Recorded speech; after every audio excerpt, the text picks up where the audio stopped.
Welcome. In this quick tutorial, I'll be going over how to deploy your site with Vercel and get their free semi-custom domain. So first things first, you'd like to come here to vercel.com. This is what you'll be seeing.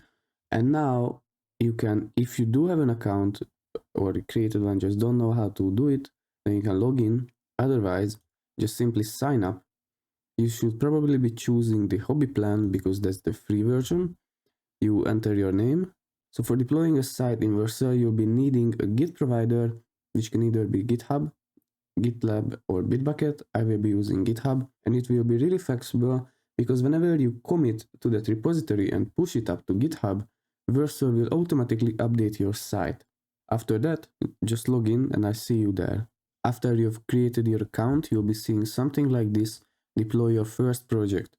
You can already see some basic templates that you could use, but we'll be deploying a simple HTML CSS website.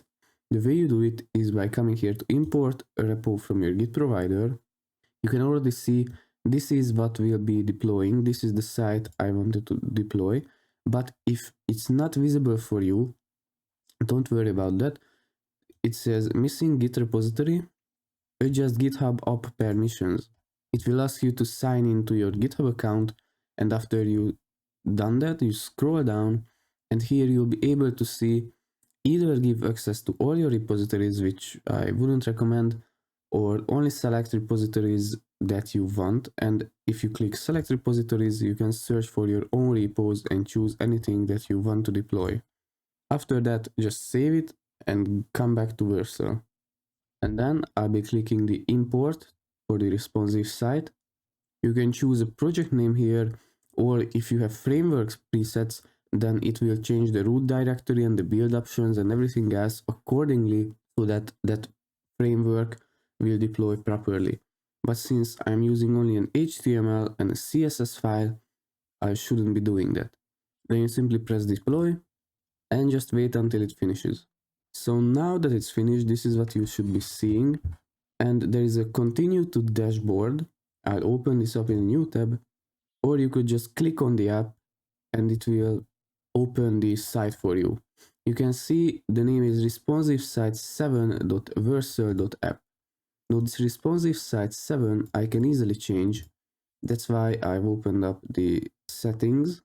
So if you just come here up at the navbar to responsive site, and the domains, you can say edit and then change the app name here. It will always be vercel.app, but don't worry, you can rename it to whatever you want. So my website.vercel.app, but I believe it will be taken. Yes, it's already assigned to another project, so I just go with responsive site. For example, responsive site 12. Then just save it. And now if I come back, it won't be visible, it's not found, but if I typed the 7 instead of 12, then you can see the domain changed and everything is working as it should. And that's about it. It's quite simple to deploy with Vercel. I hope you found what you were looking for. If you did, please consider giving us a like, maybe even subscribe. And other than that, I hope to see you in the next one. God bless.